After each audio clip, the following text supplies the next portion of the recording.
Live from the Buffalo Wild Wings studios, it's time to get locked into the best Sooner recruiting and football news with Parker Thune and Grayson Singleton. You better lock it up. No, you lock it up. You lock it up. Lock it up. Hit the guys up on the Riverwind Casino call-in line at 405-329-9000 or text the show on the Knippelmeyer Chevrolet text line at 405-651-3439. Do it! Just do it!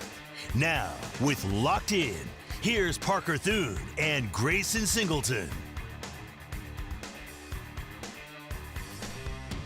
Let's have some fun to start off the show today. Grayson, you down for that? You down for a little fun? I'm always down to play a little grab ass. It's joking around. I'm not sure I would call it that. No, but it's a way to say joking around. I know. Don't get me started. Don't get me started looking sus already. 10 seconds into the show. Oh, hey, you went there, not me. You went there, not me. But hey, this is Locked In. Parker Thune alongside Grayson Singleton here on the Ref Sports Radio Network. And I want to lead the show today talking about Cole Gonzalez. Feel like that's a storyline we kind of breezed through last week with all of the portal fuss, especially Gavin Sawchuk's departure on Friday, which you can argue certainly was the most consequential spring portal departure for Oklahoma. But we kind of glossed over the whole Cole Gonzalez saga, if you can call it that. I guess it wasn't much of a saga. He got in the portal less than 48 hours later. He was a Pittsburgh Panther. But the reason I bring Cole Gonzalez up, Grayson, is, well, two reasons.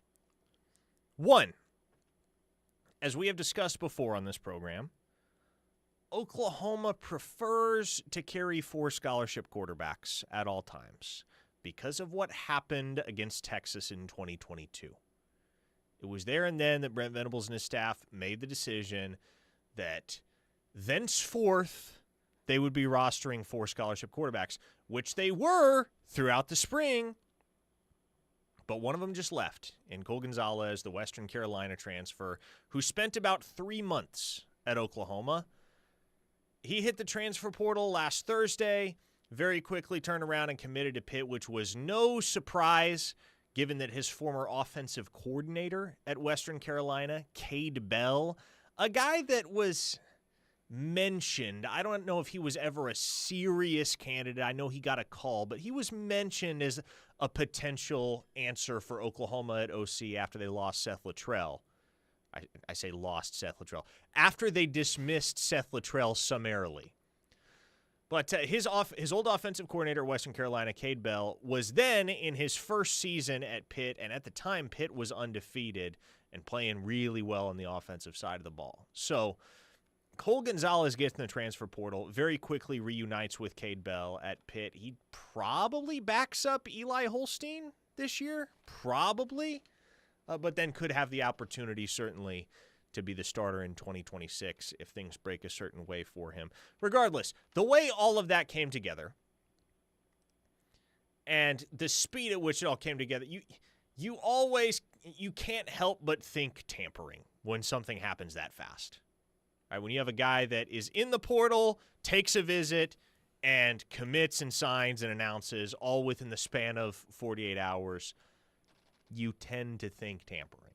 Whether that has any element of truth or not, the whole situation kind of reeks of tampering. Be that as it may, Cole Gonzalez is no longer an Oklahoma Sooner. Do you feel, Mr. Singleton, that the Sooners need to go find them another scholarship quarterback between now and the start of the 2025 season? So let's see what we got right now. John Mateer, Michael Hawkins, Jet New. That's it? I think you would like to. And I like to clarify here, this is not just a case where Oklahoma has 3 scholarship quarterbacks. They have 3 quarterbacks total. Period, yeah. You would like to have another scholarship quarterback. You would like to have another quarterback in general. I don't think 3 is enough for a college team to carry. You probably need another one. Now, is it imperative that you go get another scholarship quarterback? In my mind, no. That's not the imperative part of it, but you do need another body in there. Now, is it concerning to a point where I think, oh, this could be a problem during the season? No, because if it is a problem during the season, you've got other problems that have led to that point that you might want to get figured out. But yes, just for body's sake, maybe for practice sake and stuff like that, you need another body for sure. But I don't think this is something that's going to be like, oh my goodness, now Oklahoma's not going to win 9 games because they have only 3 scholarship quarterbacks. No. So in terms of a list of concerns, that's pretty far down. Michael and Marlowe on the text line asks, are they wanting to redshirt New and Hawkins? They would obviously like to redshirt Jed New. He's a guy that probably, again, if he sees the field this fall, you got major issues at that point. That's a guy that is an obvious redshirt candidate. And then Michael Hawkins could have redshirted last year if things hadn't gone the way that they went. And so I'm sure for the sake of preserving his eligibility, he and the program would love to allow him to redshirt this fall. But if you wind up in a pickle, then you're going to have to break that glass. You'd like John Mateer to be your starter for all 12, 13, 14 games, whatever it winds up being.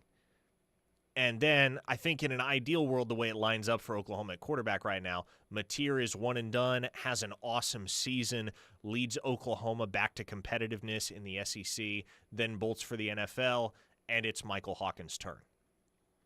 But as we saw with Jackson Arnold in 2023, for instance, if you want to go back a year prior, sometimes circumstances dictate that you got to burn a red shirt. It's now happened 2 straight years for Oklahoma with Arnold in 2023 and Hawkins in 2024. So you'd like to redshirt Hawkins, but obviously you can't really plan on that with your second string guy. You can very well typically plan on that with your third string guy, not with your second string guy. Gator on the text line says, another QB in general, as in General Booty? I saw him in Norman 2 weeks ago. Was he here 2 weeks ago? General Booty is still in the portal vortex. I do believe. He has not signed anywhere. So if he wants to come back to Oklahoma, the pitch to him is pretty simple. Hey, remember when you were making all that NIL money because of your name and your name alone when you were here the first time? Yeah, come on back and get another slice of that action. So, I don't know. Maybe he's your 4th quarterback. I still can't believe there's a person with that actual name. General Booty? No offense to him, by the way. He didn't name himself.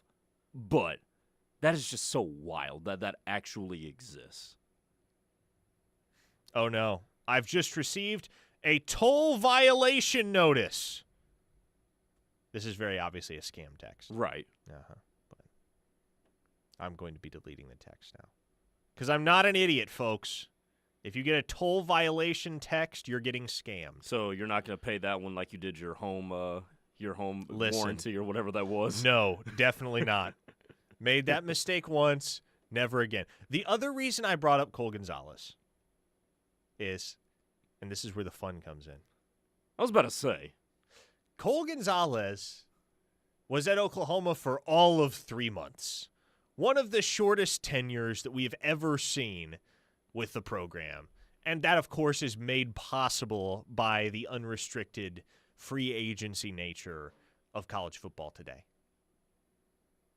Such that even within the last 3 going on 4 seasons, since Brent Venables arrived in town, there are a ton of guys that have worn the crimson and cream that you have no recollection of their existence.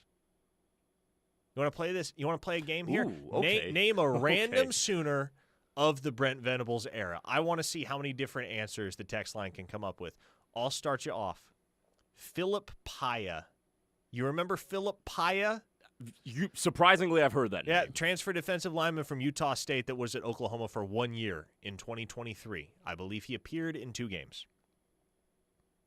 Name an obscure Sooner, a forgotten Sooner, a random Sooner from the last 3 seasons at the University of Oklahoma.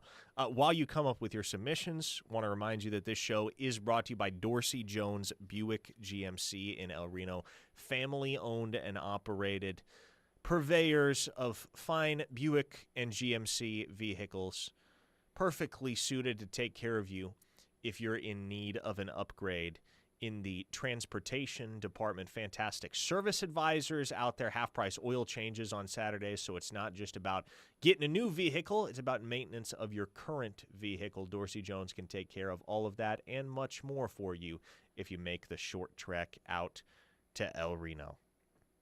Trey Morrison on the text line. Somebody at 918 said Trey Morrison. That's a great one, man. I feel like the 2022 season is going to give us plenty of compelling answers. Trey Morrison.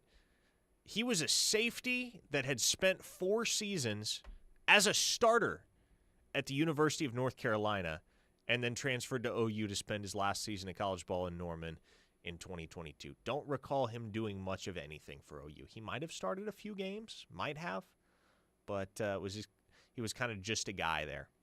Cedric Roberts. Brandon from the 405. That is an awesome poll. Ced Roberts from Pflugerville, Texas.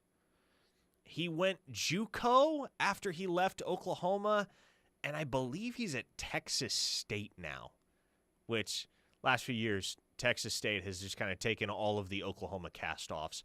Bray Walker, Blake Smith, Marcus Alexander, you can go on down the list. Jamarian Burt. You guys are good, man. Jamarian Burt, former Florida commit that I believe the Gators dropped when Billy Napier got to town. Oklahoma made a late push for him, signed him in the class of 2022. He's perhaps best remembered for being one of 4 guys that signed with Oklahoma in the February signing period. You will know the names of the 3 others. Grayson Halton, R. Mason Thomas, and you remember this one for different reasons, but Cavante Henry, who went on to become the #1 junior college prospect in America after leaving Oklahoma and signed at Alabama, which is where he's now at. Right. Sooner287 says Hampton Fay. I'm not going to lie. I haven't heard of any of these people. Yeah, I mean, this is... I wasn't following the program this closely. Deep cuts here. I was about to say, you sound like you're going through some PTSD with some of these names. Oh, it's not PTSD. It's just like, oh, man, I forgot. Yeah, that guy does exist. And he was a Sooner. Bryson Washington. Did he spend a year here under BV? He might have. He wound up transferring to New Mexico. I just can't recall whether that was after 2021 or after the 2022 season. Joshua Eaton, there's another one that wound up at Texas State.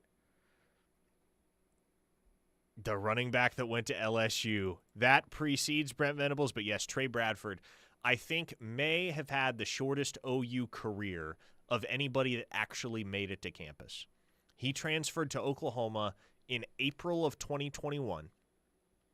2 months to the day later, after going through the latter half of spring practice with the program, got in the portal again and went back to LSU.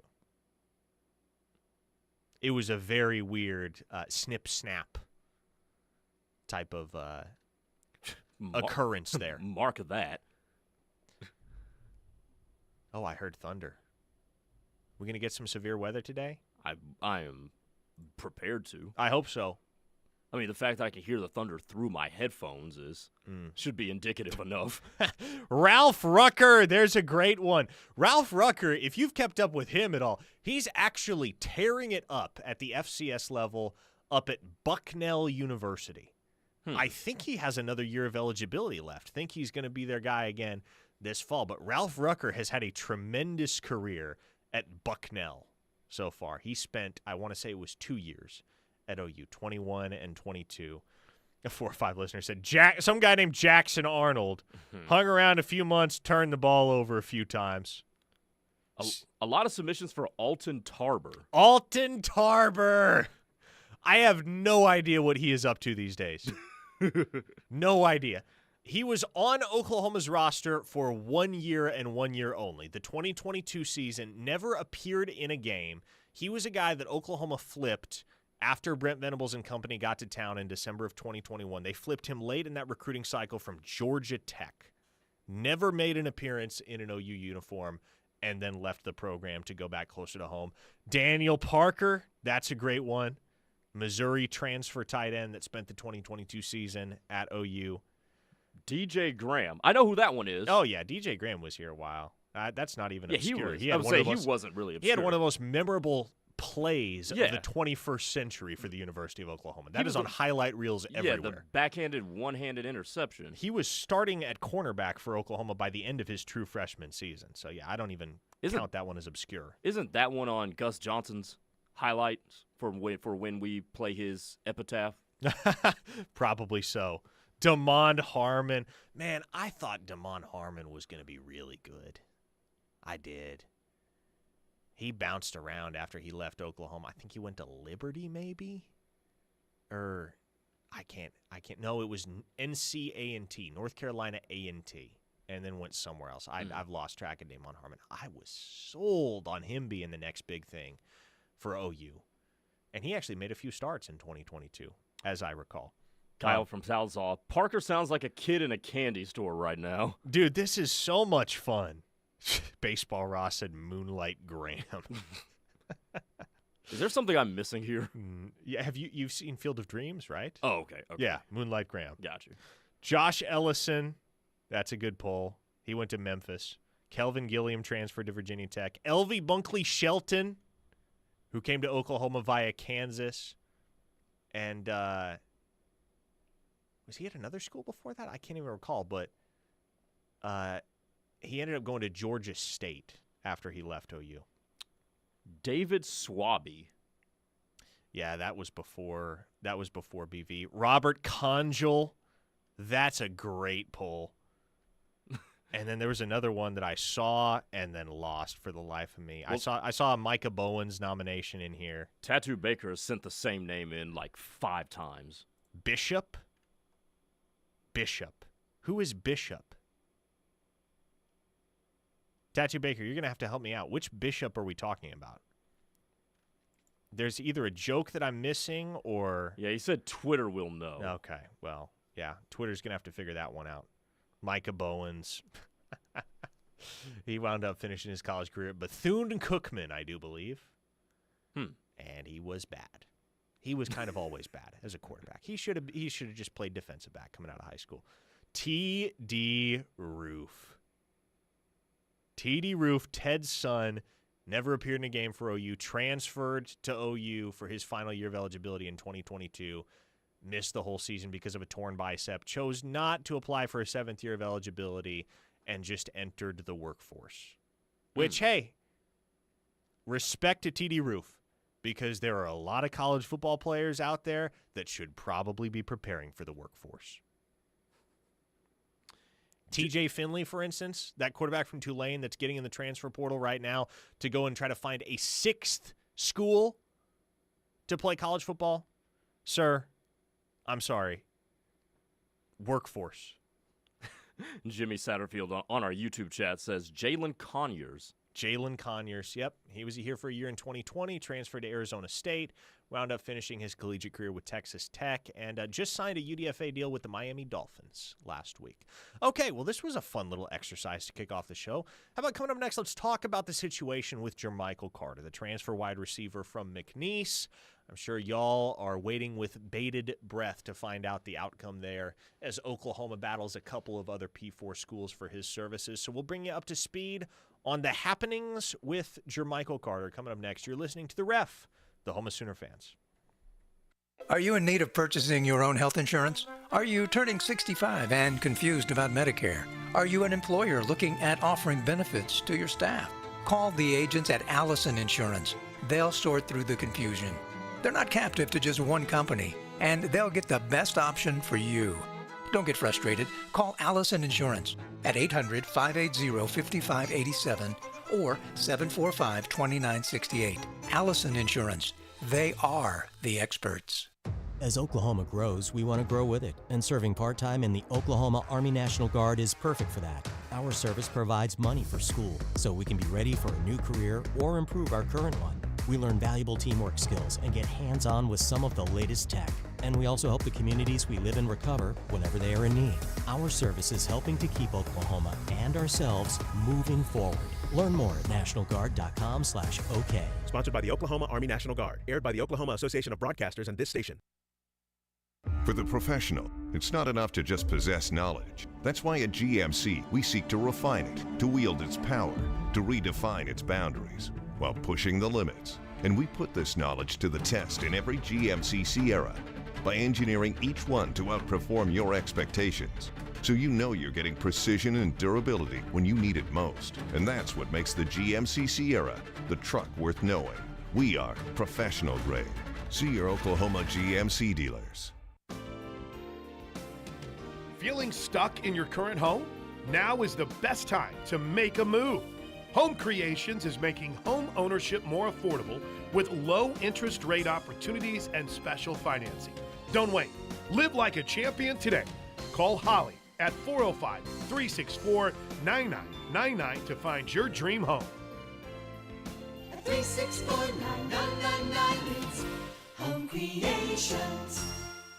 Oklahoma-based Precision Fluid Power sells new and remanufactured hydraulic pumps, as well as repairs for virtually any hydraulic pump, motor, hydraulic servo valve, and cylinder. We serve all industries, large or small, regardless of what equipment you operate. Industrial, mobile, agricultural, construction. With over 150 years of expertise, the Precision Fluid Power team can provide solutions to handle all your hydraulic needs, local or out of state. Precision Fluid Power can help. PrecisionFluidPower.com. Retirement can be scary, but only if you're not prepared. That's why AARP created thisispretirement.org. Because unless you've already retired, you're in pretirement, and you still have time to plan. Learn about retirement savings options, potential tax breaks, and how you can build savings over time. Visit thisispretirement.org for free resources to help you customize your action plan and feel the retirement fear disappear. Brought to you by AARP and the Ad Council. I'm Scarlett Johansson. My family relied on public assistance to help provide meals for us. These meals fueled my involvement in theater and the arts as a child, which fostered my love for acting. The Feeding America network of food banks helps millions of people put food on the table. You can join the movement to end hunger by donating, volunteering, and advocating. Because when people are fed, futures are nourished. Join the movement to end hunger at feedingamerica.org/actnow. Brought to you by Feeding America and the Ad Council. Get hurt in the game? We tough it out. Feel exhausted? We push on. Feeling down? We pull ourselves up by the bootstraps. But there are times when bootstraps aren't enough. When stress gets to us and we need to talk to someone about what we're really going through. So we're going to reach out, because sometimes mental health is not a one-person job. Visit loveyourmindtoday.org. That's loveyourmindtoday.org. Brought to you by the Huntsman Mental Health Institute and the Ad Council.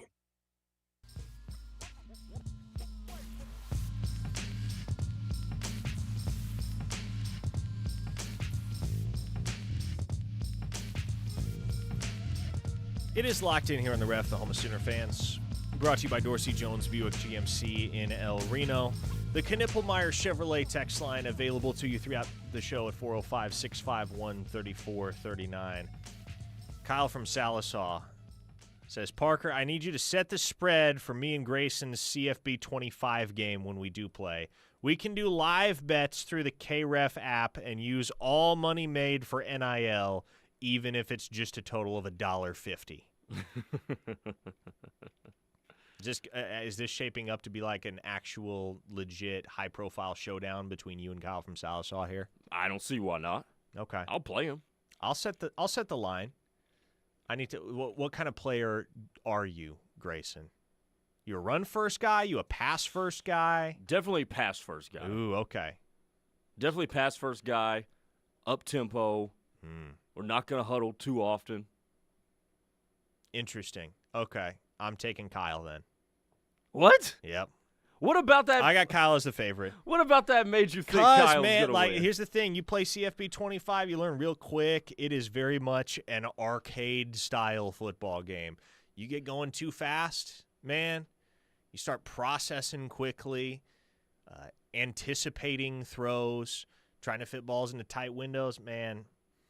You're going to be very prone to getting intercepted. That's fair, which is why I like Madden a lot better than college football. I had to adapt my style in CFB 25 accordingly because you are so susceptible to interceptions if you start telegraphing stuff the way that you could do in those NCAA football games of old. So I've got Kyle as a 2.5-point favorite. Okay, we can work with that. 2.5-point favorite as of right now. Brian and Bixby asks, is Grayson as good at college football 25 as he is at bowling? I am a lot better, Brian from Bixby. I'm a lot better at college football than I am at bowling. Granted, it's a low bar, at least what I put on display in January, but I would like to say I'm better than that. Les in Hayes, Kansas. Look at that, right on cue. What about that bowling hype? Money's on Kyle.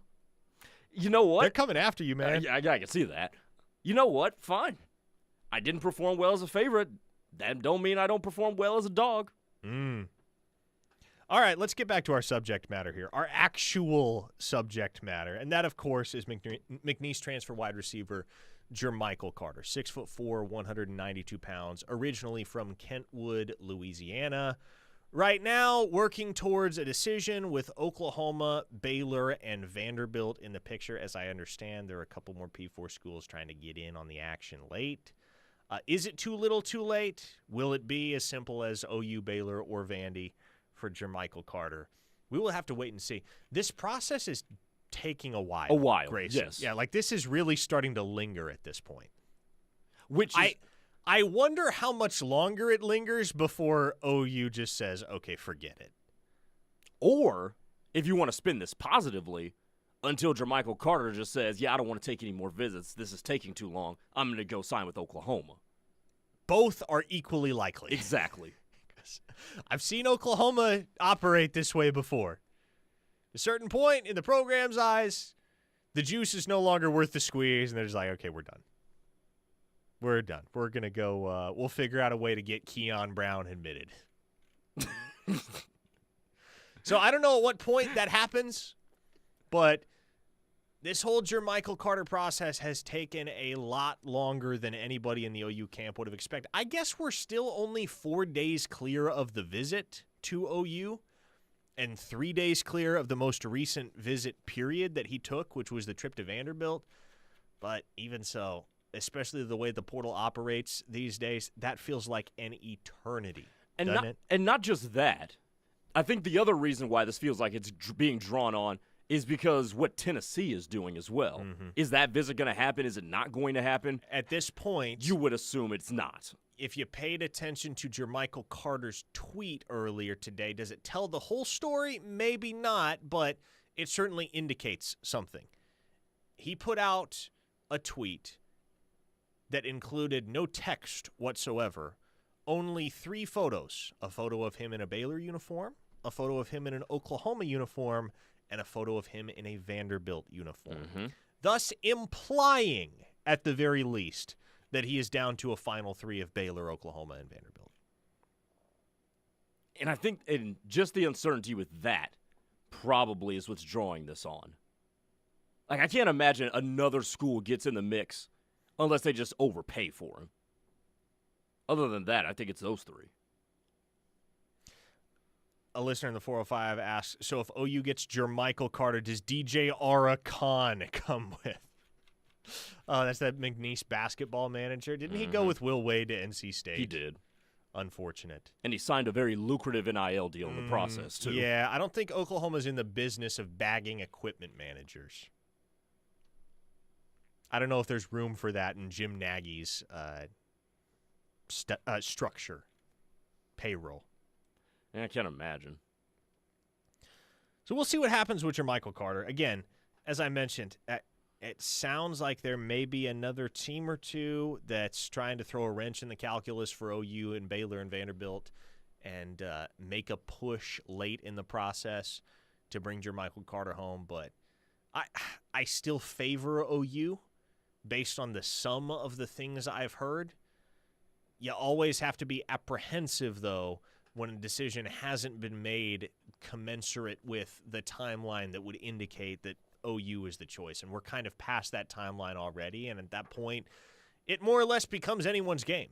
You've seen it work in OU's favor in the past, i.e. Dominic Williams, right? Remember how long it felt like we all were waiting to know what Dominic Williams was going to do? But also think back very recently to the recruitment of a guy like Lance Mason. It was 4 days after Lance Mason visited that he decided, I'm going to go to Wisconsin. Not OU, not Purdue, Wisconsin. So it could go any way at this point. Could go any way.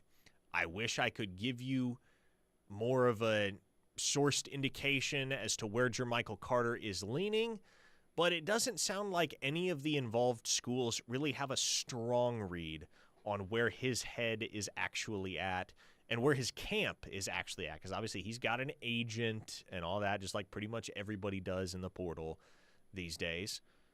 So Oklahoma has a degree of confidence,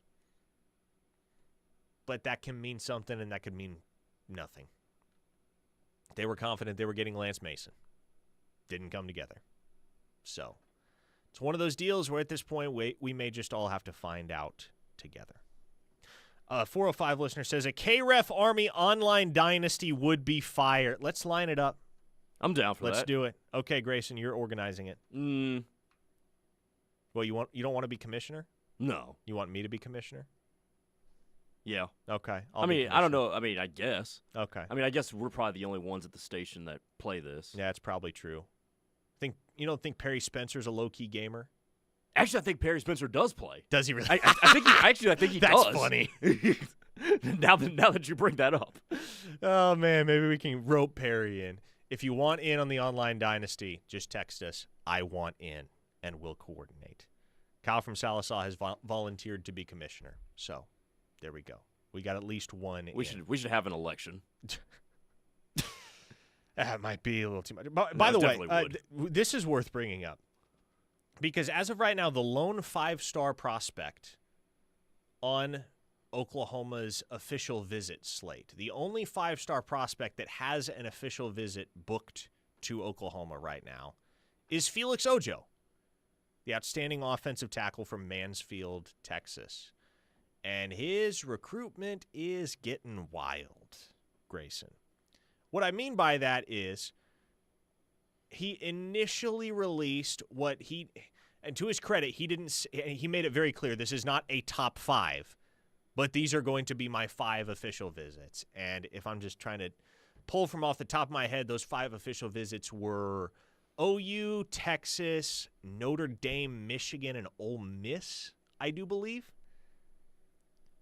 But then he announced a few weeks back, I'll also be taking an official visit to Colorado first weekend of May. And then this past weekend, he shows up in Lubbock, Texas. Didn't he also take a conspicuous visit to Gainesville, too? He may have. I think he did. He took a visit. I don't know if it was an official, but he definitely visited down there somewhat recently. But this past weekend, he's in Lubbock, Grayson. And what does that say? I mean, what's the easy implication there? Moolah. Correct. 5-star player, 5-star price point. And what's one of those schools that's obviously very well equipped to fight for a player that's going to be that pricey? It's Texas Tech. Generally speaking, you don't see Texas Tech working its way onto the official visit slate relatively late in the process for a nationally elite prospect, unless that recruitment is being heavily dictated by money. By the way, I've got the 5. What were they? Oklahoma, Texas, Michigan, Ole Miss, and Ohio State. Okay. I was 4 for 5. I forgot about Ohio State. That's right. Yeah, and he has said Ohio State has done a really, really good job recruiting him since some members of that staff got to town because there was some staff turnover at the end of the season. Mm-hmm. Oklahoma, as of right now, is scheduled to get the last official visit for Ojo.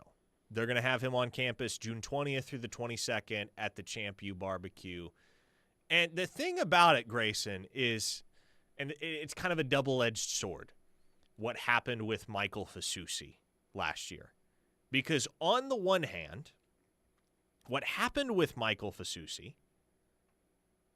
Oklahoma winning a battle that at one point was fully expected to go Texas's way, and if not Texas, then A&M, that proved that OU can step into that arena and emerge victorious. But also, it may have set an unrealistic expectation for some fans who now are going to expect that Oklahoma gets Ojo on campus and makes a surge and should be in position to wind up with his commitment at the end of the process. And I don't know that that's entirely realistic. You've got a shot. If you're on the OV schedule, you've got a shot. But some of the numbers that I've heard, and I don't know what the final number is going to end up being, man, but some of the numbers I've already heard at this point in the process, I'll just be frank and transparent, they drastically outpace the numbers that I was hearing at this point in the process a year ago for Michael Fasusi. So whoever gets Felix Ojo, it would seem, is going to be parting ways with a huge chunk of change. And at this point, does Texas Tech even look like they're operating with, A, a budget? No, they are not. And B, any semblance of finite resources? Oh, they got that oil money. I mean, they're turning into Oregon at the South. The Pump Jacks are pump jacking. The what? The Pump Jacks. Is that their new nickname now? Oil terminology. Oh, okay. A 308 listener says, I thought taking a visit to Lubbock said, I love tortillas and people who chuck batteries. Yeah, exactly. I mean, there's a reason why Texas Tech is kind of on top of the world in the portal game and the recruiting game the last couple of years, and it's because there's a lot of money out there, and there's been a lot of money sunk into facilities upgrades, and there's been a lot of money sunk into NIL payroll. Brad from Mustang, Texas Tech ain't dropping bags, they're dropping tank batteries. I'll just always be weirded out by the fact that Tech fans vehemently deny the throwing of the batteries. As if that was something you would just make up. Yeah, like they're ashamed of it, which is weird because like college football fans are ashamed of nothing these days. Right. There's less shame than ever before on social media. Just own the fact that y'all throw batteries. It's fine. It's part of what makes Lubbock special in its very odd Lubbock sort of way. Batteries. Mm-hmm. LaDonna, how you doing? You listening? What's up, LaDonna? Keep holding it down for us out in Lubbock. Oh, my gosh. 405-651-3439 is the Knippelmeyer Chevrolet text line. Keep firing away with your questions, comments, opinions. We'll be back for one final segment of Locked In to continue talking OU football and recruiting on the other side. You're listening to The Ref, the home of Sooner fans. Dusty Dvorak here. Do you eat, sleep, and breathe football? KREF is the only place for the most comprehensive daily analysis of Sooner and college football. We are the football experts. We're the home of Sooner fans. Download the KREF app and listen from anywhere. Don't miss out on OKC's hottest entertainment at the Showplace Theater with acts like Randy Rogers Band, May 16th. Jay Leno and Arsenio Hall, June 6th. My wife and I go to the supermarket, and the clerk says, do you want a bag for that? No, we're going to eat it here, okay? Nick Swartzen, June 7th. If a girl's driving, I never call shotgun. I'm like trunk, glove compartment. And Sawyer Brown, July 11th. Miles and miles under the sun. Riverwind is OKC's favorite casino experience. Summer fun starts now at Westwood. 2025 passes are on sale now. Ride the water slides, float the lazy river, make a splash off the diving boards, and enjoy swim lessons, activities, and special events all summer long. Get your season pass today for unlimited visits and exclusive discounts. But hurry, they're only available while supplies last. Don't miss out. Go to westwoodpool.com now and lock in your summer of fun. What's up, Ref Army? It's Dusty Dvorak. Do you eat, sleep, and breathe football? KREF is the only place for the most comprehensive daily analysis of Sooner and college football. Catch me every Tuesday and Wednesday during the 10 a.m. hour of The Plank Show as I cut it up with Plank and Josh about everything in the world of Sooner and college football. That's every Tuesday and Wednesday on The Plank Show, and there's only one place to hear it. The Ref, the home of Sooner fans. Download the KRF app today to listen from anywhere. No matter what a strong future looks like to you, you can start building it with a home equity line of credit from Armstrong Bank. There's no time like the present to take advantage of your home equity. From home renovations to wedding expenses, vacations to new cars, the future is yours with a HELOC from Armstrong Bank. Visit armstrong.bank/HELOC to get started. Armstrong Bank. Strength runs in our family. Member FDIC, Equal Housing Lender. At Confidence Ford of Norman, we believe in living up to our name. Our commitment to confidence is in everything we do. Whether you're searching for the perfect vehicle from our extensive selection of new Ford models or pre-owned cars, our dedicated team will help you every step of the way. Because with us, you're family. We're conveniently located at 825 North Interstate Drive. Confidence Ford of Norman, a Cavender Auto family dealership where confidence is Cavender. Hey, Mike Steely here for my good friends at Cavens Group. Spring temperatures are here and the threat of severe storms loom. Are you ready? Cavens can help you with water intrusion and inspections for mold. Also spring cleanup and yard cleanup with their 12-foot dumpsters. Don't wait for the water to expose your problems. Get ahead of it today with Cavens Group Spring Checkup. Call them today at 405-573-3048 or visit cavensgroup.com. Baseball season is here, and Coach's Corner in Norman is your home for every Major League game with MLB Extra Innings. And hey, come hungry, we're serving up whole fried catfish plus soul food Saturdays and Sundays. Thursday nights start with karaoke from 7 to 10, and then it's college night until 2 a.m. with unbeatable drink specials. And coming soon, Sunday Fun Day, movie nights, live concerts, and even water balloon fights. All the fun all week long. Coach's Corner at Lindsay and Barry, where the vibes stay hot and the beer stays cold. You wanted to be cool, which led you to smoking, which led to a pack a day. Then you met that special someone, which led to starting a life with them, which led to wanting to live longer, which led to quitting. Then you heard you may be at risk for lung cancer, which led you to getting a low-dose CT scan. If you smoked, get scanned. Talk to your doctor and learn more at savedbythescan.org. Brought to you by the American Lung Association and the Ad Council.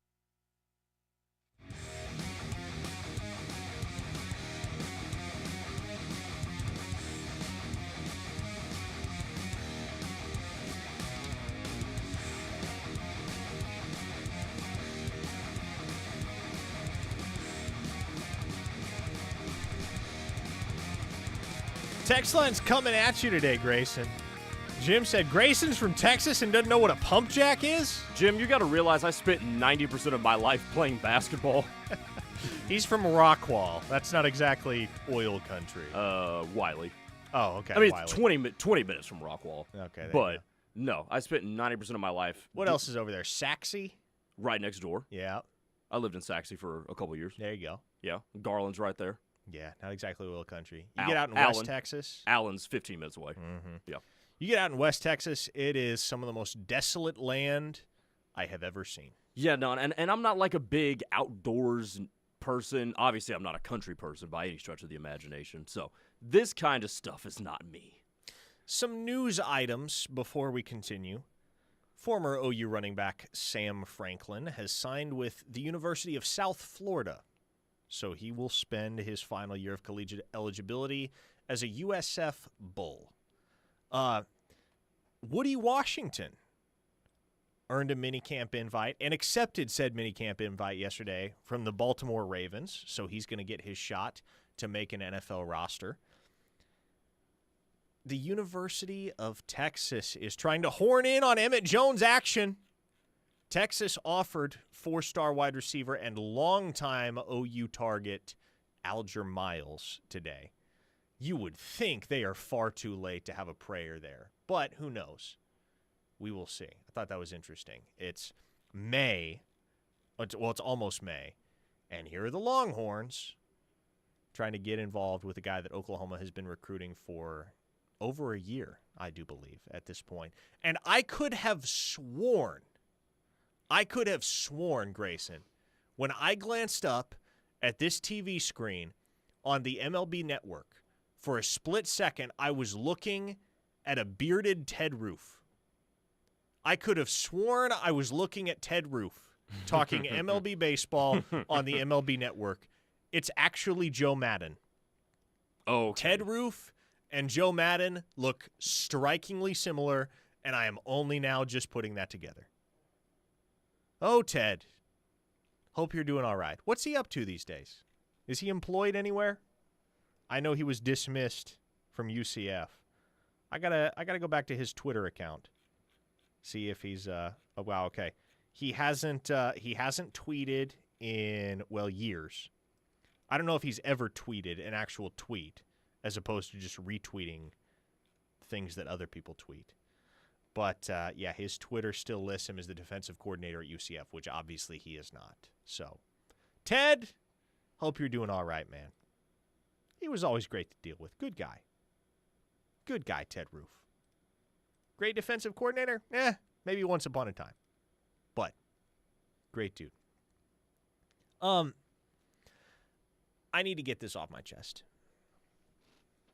We need to do away with the phenomenon of jersey swaps, Grayson. Why? Because 90% of the time they suck and they look terrible. Jersey swaps are cool if and only if the person responsible for the edit is a seasoned professional that knows exactly what they're doing. But for instance, the University of Oklahoma tweeted out a jersey swap of Billy Bowman in an Atlanta Falcons uniform, and it just doesn't look good at all. And they're not the only major sports organization that has tried to do this and not had a ton of success therein. Oh, this is what you mean when you say jersey swap. Yeah, what I thought you meant like the game day when the players like after the game pull their jerseys off their shoulder pads. No. That's what No, I thought no, you no. meant. No, I was not referring to that. That's fine. I mean, Oh that's yeah, no. what I'm saying. Oh yeah, no. This looks terrible. Yeah, I'm talking about swapping the jersey on an edit, like finding a guy such as Billy Bowman that has never worn the uniform of the team he is now affiliated with, but you're going to try to edit it onto a photo of him in his old uniform. And it just, dude, this looks so bad. This is horrendous. Mm-hmm. Please, folks, we need to come to grips with our limitations as humans. Some things are not meant to be done in Photoshop. Generally speaking, jersey swaps are one of those things. They're a little bit easier to pull off if you have two photos that look virtually identical from similar angles, similar light. Like there are circumstances in which maybe you can pull off a jersey swap edit. On the whole, though, like this doesn't thumbs even down. look. This doesn't even look natural. Like you can tell just by looking at the number and the fact that there's like no wrinkles in it, how badly done this was. Not to mention that it's off center with the NFL patch. By the way, we do have a Ted Roof update, courtesy of a listener on the text line that sent us an article from the Orlando Sentinel, the title of which article is Former UCF Assistant Ted Roof Files Breach of Contract Lawsuit Against School. So apparently Ted Roof is embroiled in a legal battle against his most recent employer. I will read you a short excerpt. Former UCF defensive coordinator Ted Roof has filed a lawsuit against the UCF Athletics Association claiming a breach of contract. The lawsuit, which was filed in Orange County on Friday, claims that the school adjusted his termination compensation after head coach Gus Malzahn resigned. Roof is seeking more than $50,000 in damages, according to the lawsuit. Roof joined Malzahn's coaching staff on January 17, 2024, after serving as defensive coordinator at Oklahoma in 2022 and 23. He signed a 2-year contract with a school that paid him a base salary of $400,000 last season and $750,000 in 2025. The contract was highly incentive-laden, with bonuses available if the team achieved certain milestones, such as winning a conference championship or playing in a bowl game. According to the lawsuit, Roof's contract stipulated that in the event of termination, the amount due to employee for remainder of term shall be the balance due of the base salary and bonuses earned but not yet paid to be paid in accordance with normal athletics payroll, blah, blah, blah, blah, blah. Contract mumbo-jumbo. I'm skimming through the remainder of the article now to see if I can condense it into layman's terms. Yeah, I can't. It's a bunch of contract lingo that can't be concisely explained. But needless to say, there you go. There's your Ted Roof update. Mr. 405 on the text line says, when you mention Ted Roof, the Silver Fox, make sure to say it in reverence. Chris in Chicago is accusing me of having spent too much time with Steely. Nah, he's valid on this one. There's probably some truth to that, but also that doesn't mean I'm wrong. Now, we have about 5 minutes left here, Grayson, and this is where I kind of want to bring the show full circle. As it stands today, it has been 3 months and a day. Yesterday marked the 3-month anniversary of Oklahoma's most recent commitment of any kind on the recruiting trail. That is how long it has been since 4-star wide receiver Daniel Odom, out of the state of California, pledged to the Sooners. I did some research last night. It is the second longest drought without a commitment of the Brent Venables era. Another 2 weeks, and it will be the longest. Currently, the longest drought was actually pretty recent. It was Michael Fasusi on August 21st of last year till Jet New on December 2nd or 3rd or whatever it was. So I guess we're not that far removed from a drought of that length, but that also overlapped with football season. People had Oklahoma football on Saturdays to occupy them and keep them talking and keep them engaged. A drought like this is a little bit more difficult to swallow during the off season, isn't it? Because on the one hand, you're more antsy because there isn't football being played. And on the other hand, you have programs like USC, for instance, that are starting to hit their stride, starting to go on a run. Oklahoma right now, the number 42 class in the country with only 4 commits. At what point do you become concerned, if at all? You know, when you put it like that, I mean, you know my stance on this. Once we get into OV season, you don't see traction, that's when I've said start the alarm. But when you put it like that one, and it's on the precipice of breaking the last record, which, by the way, would have been longer had Ben Arbuckle not been hired as the offensive coordinator, because he's the one that went out and got Jet New. That is Remember true. that. Now you're starting to make this look like a more dire situation than it actually is. Now, look, a lot of these guys could be slow playing their recruitments, and all of a sudden you could have a huge influx that you didn't even know was actually going to happen. So it's not the end of the world, but, this is concerning.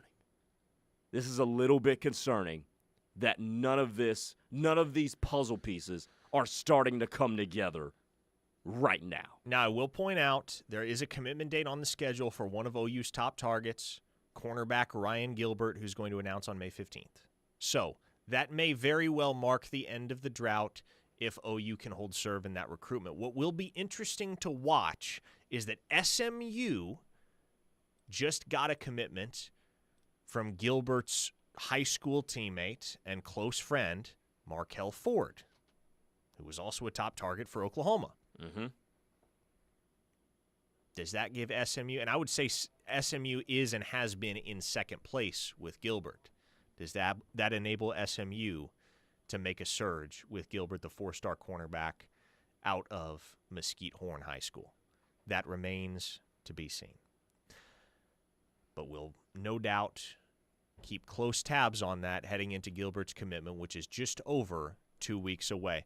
There was a listener, Reformed Sooner, that asked, have you covered the basketball transfer? We talked a little bit about Darian Reed in the 12 o'clock hour. Brody Lusk joined Steely and I on the program, and we got his take on what Darian Reed brings to the table for Porter Moser and crew. But we can talk about Darian Reed, and we will have a much more convenient juncture to talk about Darian Reed tomorrow, because tomorrow is, of course, the final day of the month of April, and we will have to hand out the KREF Recruiter of the Month award. I have a pretty good idea who's going to take home the title this month. But we shall see. We'll see what you guys think on the Knippelmeyer Chevrolet text line tomorrow when it comes time to vote for the April KREF Recruiter of the Month. Until then, folks, we bid you adieu. Teddy Lehman, Tyler McComas take over coming up next on The Rush. We'll be back tomorrow afternoon, same time, same place, here on The Ref, the home of Sooner fans. For Grayson Singleton, I am Parker